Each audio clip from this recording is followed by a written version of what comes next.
Happy Saturday, beautiful community of the Aligned Businesswoman. I hope that you are having a wonderful start to your day and your weekend. I wanted to talk to you about mindset diets. So I'm going to give you a minute. Go ahead and get comfy because this is going to be a very interesting conversation. I want to make sure that I am clear and that we really have this honest conversation. So I want it to feel like we are like face to face, like I'm in your living room or wherever you're at, and we're having a beautiful conversation among friends. So get a drink, get comfy, and let's chat, shall we? So I want to ask, have you heard of any of these mindset diets? And I call them diets because it's as if they are a diet for our mind to release and unpack anything that's holding us back. And if you happen to hop on, please say hello in the comments because my Facebook Live hasn't been working, and there are times where I've been going live and I go through like 10 minutes of talking and then it doesn't even post, it didn't even go live. So I'd appreciate it if you could just say hi, let me know you're here, send some like emojis or reactions or something. That'd be amazing. Thank you. So back to these mindset diets. I feel like there's these mindset diets that help us release anything that's holding us back, unpack all the gunk in our heads, the limiting beliefs, maybe the trauma, the negative emotions, anything that just doesn't sit well with us, that is prohibiting us from living our fullest life. Now, when I think about these diets, and you've probably heard of many of these, so let me know in the comments which ones you've heard, and also let me know which ones you've tried. But when I think about these mindset diets to help heal negative emotions, limiting beliefs, and trauma, I think about the main ones that I see people participating in, or people have talked about, or people are sharing their experiences about, or they're healers within this community or in the space, in my awareness, where I see that they're using some of these modalities. One of them is the traditional therapy, which I think is, I think I love all of these. So I'm not going to say one, I prefer one or the other, because I think they're all very fabulous. So one of them is traditional therapy. The next one would be maybe even using or understanding your human design so you can release things that are maybe holding you back, or really go through the conditioning that some of your open centers have allowed you to absorb from other people. There's the law of attraction, focusing on the positive so that you can get more of the positive, raising your frequency, getting the vibration to what you want. And then there are, I even heard that there's special nutritional diets that you can consume certain foods to help your brain process information, or to maybe even prohibit some negative dreams, or any of the negative chemicals that go through our brain that cause us to feel or think in a certain way. And then there are time techniques, which I love, and I'm going to talk about that a little bit more. But I want you to think about these mindset diets like diets that we use to lose weight. There could be diets like the keto diet, the Mediterranean diet, the high protein, low carb diet. There's even intermittent fasting. All of those have science behind them. A lot of those have people attesting to the fact that they work, that it's worked for them. And there's people that say that some of those diets didn't work for them. However, they're all just different ways for you to be able to choose what is the best for you. Now, what may work for you in a certain time period of your life may not work later on, and vice versa. And so these mindset diets are a lot like that. They're not wrong. They're not, there's not one better than the other. They'll all work for different stages of your life. And I believe that trying them all is important, and you can even layer them. And so I wanted to talk more about the time techniques, because the time techniques is part of the grand prize for the podcast launch giveaway. And I wanted you to make sure that you understood the value and the impact that time techniques can have on your life and your business. So time techniques stands for time integration for maximum empowerment. So what that does is we use the power of your subconscious mind to go to the root cause of a negative emotion, a limiting belief, or decision to disconnect it. And I'm going to go more in detail. I'm going to have a great story for you so it could be able to click for you. But disconnect it. And so when you disconnect it at the core, as you come back into the present, I always call this like subconscious time travel. As you come back into the present, all of those things where you flipped around, you reframed during that root cause, you start to reframe all the other instances where that something similar happened to that. And then you come into the now more empowered, more equipped with the lessons from the lens of an adult. And so time techniques is based off of a couple of different things. It's based off of metaphysics. It's based off of the way your subconscious works, because your subconscious doesn't know the difference between what is real, imagined, or remembered. That is why I call it subconscious time travel, because you're able to essentially put the past, if you're working with releasing any kind of like blocks, you're able to put yourself in the past where the root cause was and reframe it and change things. You can also use time techniques, or like I said, subconscious time travel, to go into the future, to set a goal in your timeline, and so that you could almost create this image of you accomplishing this goal. Like you envision this thing, you envision it with your mind, you activate your hearing for it, the taste, all the good things, all your senses, you activate that in the future. And so as you come back, you pick up all of these things that you need to know, so that it's like almost as if like you go into the future and you give yourself the tools and the answers, and you put the people in the place where, you know, the people that need to be there at the right time in the right place. And same for you, you put those in your path, so that as you're going to the future to achieve these goals, you're easily picking those things up. Like now it's like in your awareness. Now you've you connected with your subconscious, your higher mind, to give you the answers, to give you a little glimpse of what is needed for you to be able to achieve that goal. So time techniques is inside the grand prize of Elevate. In Elevate, it is a 4-week Voxer coaching with me, but I've also included a breakthrough session. This breakthrough session is where we go to the root cause of this emotion or this block that is likely keeping you from fulfillment. You know, if there is something that you just don't know, like think about the princess with the pea in the mattress. There's something there. She's like, no, it's just discomfort. And she keeps saying, she keeps tossing and turning. She's like, I know this is uncomfortable. There's something here, this is not right. But we don't know fully of what that is until we can go back to the root cause. So, which brings me to how these root causes work. And one of the movies that I love so much that really does not only teach us as adults, but like it gives like a message to children that are watching this. So the Pixar movie Inside Out, it's about the joy, the fear, there's disgust, there is what else is there? There is anger, and there's sadness.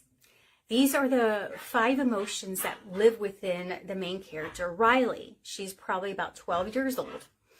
And she is the only child. Her family moves across country, and they move to San Francisco. And that really upsets her. She's like, oh my gosh, like I'm going to be the new kid here in a different city. different state. I don't know, this is really uncomfortable. And if you are, I'm really about to strangle those dogs. If you have ever, as a child, moved into a completely different environment, it can be a little bit nerve-wracking because, you don't know if you're going to make friends. And as a child, having friends and being accepted and feeling like you belong is so important, right? You want to be able to have friends that you play with and you hang out with, right? And so I'm going to have to, hold on once. Okay, so back to Riley. So Riley's family moves over to San Francisco, and it's her first day of school, and she has to introduce herself. So how nerve-wracking is that? First day, you're in front of all these new kids. You probably didn't even meet them before, and you have to get up and introduce yourself. As a young child, being up, in front of everyone can be very nerve-wracking. Like I mentioned, it's just like, oh my gosh, all eyes are on me. I'm going to have to speak. So as she starts to introduce herself and she talks about where she came from and the things that they did, sadness, one of the emotions, this is a character in the movie, sadness is like, oh, she's so sad, everything's depressing, she's all blue. She touches the core memory that Riley is talking about to the rest of the students, talking about how they used to play hockey where she came from. And as sadness touches this core memory, that core memory starts to go from joy to sadness. And then Riley, on the surface, she starts to cry. So she's crying in front of all of the other students, her new classmates. She starts to cry and she gets embarrassed. And so she sits back down. So she sits back down, she's embarrassed, and she's cried on the first day of school with all these new kids. She can only imagine how she's feeling because the embarrassment of like, oh my gosh, I'm the new kid that cried. No one's going to want to be my friend, right? Well, this starts an adventure within her emotions inside of her, how they're trying to get sadness to stop touching the core memories of joy within Riley. Because once sadness touches them, then they're forever marked as something that is sad for her. So in our lives, as we grow up, from the ages from 0 to 7, we have developed these core memories, these core beliefs. And as a young child, we don't know how to make meaning of these beliefs. So we categorize them. Usually, they're going to be sadness, they're not joy, they're going to be anger, there's going to be fear, and there's going to be shame, or there's going to be guilt, and so many other negative emotions, right? In the movie, it talks about how when Riley was born, it was just her and joy. So imagine the innocence of you as a child where you're brought into this human experience with the intention for you to feel joy. And then she says sadness comes in, and that shows Riley crying because Riley didn't have something that she needed as a baby. And as a baby, you're in your crib and you're crying and you don't know, like, is someone going to come get me? I'm hungry. And so that triggers the sadness, that triggers something. Because like I said, as a child, as a baby, you can't look at things from an adult lens. You're just not there yet. And so these core memories are developed, these core belief systems are developed that we later on bring into our adulthood. And we're making our decisions, whether they're conscious or unconscious, based off of the belief systems that we developed as a young child through that filter. With the subconscious time travel, the time techniques that is part of the Voxer Elevate coaching program that you're eligible to win when you participate in the podcast launch giveaway, we go to that root cause. We go to that root cause of that sadness, of that anger, that fear, the shame or guilt, and we transmute it. We look at it from the eyes of your current now with the learnings and the lessons that you developed as an adult. And you go into the eyes of that baby you were, or maybe even if it was in the past life or it was passed down generationally, we go back and you can see with a different lens of the lessons that are available for you, things that can empower you so that you can release and transmute what was once negative into something more positive. And when we unlock that, or when that just completely disconnects, what is called is gestalt. It's kind of like a necklace of pearls. Like once you cut one, then it all unravels. And so as you see, like when you go back to the root cause of a fear, I'm going to give you an example of how it can affect us now. All of a sudden, you have less and less fear, or maybe not even at all. So some examples I've thought about and I witnessed, not only in myself, but in other people, like watching people on social media. I've witnessed, like, let's talk about the at everyone feature. Oh my gosh. I know that has been a trigger for some people. And yes, I thought like, okay, it can, yes, I think it's annoying. Do I intend to use it all the time? No. I intend to use it out of love, when I think it's ecological, when it's good for me, when it's good for you, when it's good for the community, right? And so, but let me talk to you about how that could be a trigger for someone that was based off of a past situation. So in big Facebook groups, when there's not much of the intimacy, the connection, where it's so big that you feel like you get lost in the crowd, you feel like you're not seen, not appreciated, maybe you really don't have a relationship with the admin. People are in this massive group. They've never been greeted by, maybe they haven't been greeted by the admin, or maybe they have and they just never felt that connection. And then the admin uses that at everyone sign.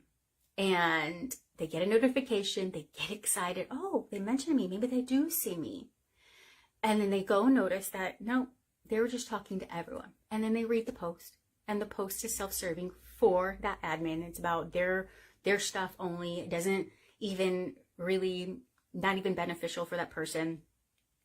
And so they decide, I don't want to be in this group, because that reminds me of a time when my friend Jessica only wanted to hang out with me when I had the latest whatever gadget, the latest Barbies, or they only wanted to hang out with me when I had something. And then once that was gone, they were gone. You know, so that trigger, it's triggered now, but people don't think, they don't associate it, but their subconscious, that's what's running the show. It's 95% of your brain activity. That's the what controls your actions. So this situation of the at everyone triggers this person because it reminds them, maybe, like I said, unconsciously or consciously, of a time where they felt used. They felt underappreciated and unseen, and only, you know, were important to a person when the other person wanted something. Now, there's other examples that I can go through of like how it can affect us now. And maybe you resonate with this one because I see it a lot. And it comes with visibility issues or visibility fears. Is that wanting to grow your business, but you're too afraid to be seen. You're too afraid of what is going to come with you having to hold more people in your space, with having to be vulnerable and in the eye of potential judgment from other people. And so you shy away and you don't put yourself out there, and then your business suffers because your business, the lifeline of your business, is to be seen, is to be heard, is so you can sell. And you limit yourself that way. Because in the past, maybe as a child, you were told, sit down, no one wants to hear from you. Or maybe you witnessed yourself that someone was out in the public's eye and someone betrayed them. And they betrayed them and they unraveled, and that was to their demise. Whether it was, you know, physically or just emotionally, you know, they just had a breakdown, and you don't want to experience that. Sometimes what we think was the root cause of us witnessing that actually comes from way before, something that may have come from our parents, our grandparents, our great-grandparents, or sometimes that's even from a past life. Now, before you say that you don't believe in past lives, it doesn't matter whether you believe in past lives or if you believe in generational trauma, it's because your subconscious, that's what it's connecting it to. It's making an association to that. And so kind of like a child that has been exposed to trauma will create this defense mechanism and will believe something that didn't exist really, but to protect itself, right? Your subconscious can do that as well. And it can create a memory, even though, remember what I said, it doesn't know what's real, imagined, or remembered. It can create this association or this memory or this attachment to a meaning to this, even though it may not have happened. But that's okay, because it's just wanting to show you. It's kind of like packaging this negative emotion or limiting belief in a way where you can, when you're ready, you can face it. So it's in a safe space, right? It's presenting it to you in a safe way where you know here and then now you are safe, and you're safe to release it. You're safe to deal with it. And so this going back to this and unraveling that and making it just disappear and it empowers you to show up powerfully. It empowers you to see things in a different light and to bring the lessons into the here and now. It empowers you to be at cause, to know that you're in control of your decisions and your situations. It empowers you to look at everything as your own mirror. And instead of being afraid of that, looking at it and saying, what can I learn from here? How can I make sure that if I'm seeing something negative in a person, what is that mirroring back to me? What is it saying about me that I can fix within myself? And you begin to worry about your own actions, your own beliefs, and you stop making maybe low engagement. You stop making, anything that you attach meaning of when it comes to your business, whether it's the metrics of like, well, I lost 10 followers or I had 100 unsubscribes. Instead of making that about you, you start to look and say, what is it that I can learn from this situation? You no longer feel like someone's rejecting you. You're allowing them to leave, and you're understanding that it is for your best interest and theirs, and you're okay with that.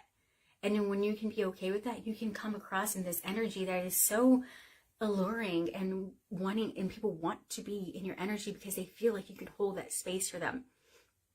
So many times we go through life feeling like we don't belong, and we're not seen, we're not accepted, or that we're broken. And then when we can find someone that we can model, that is showing their confidence, that is showing their power, then we start to believe for ourselves that it's possible, that we can have that too. And when you're a coach, if you're teaching something that you have been able to transmute and you want to empower others, then that's when they're going to be drawn to you. All right, so that is it for the time techniques. I hope that story cleared up a lot of any questions when you're like, what the frick is Vanessa talking about when she talks about subconscious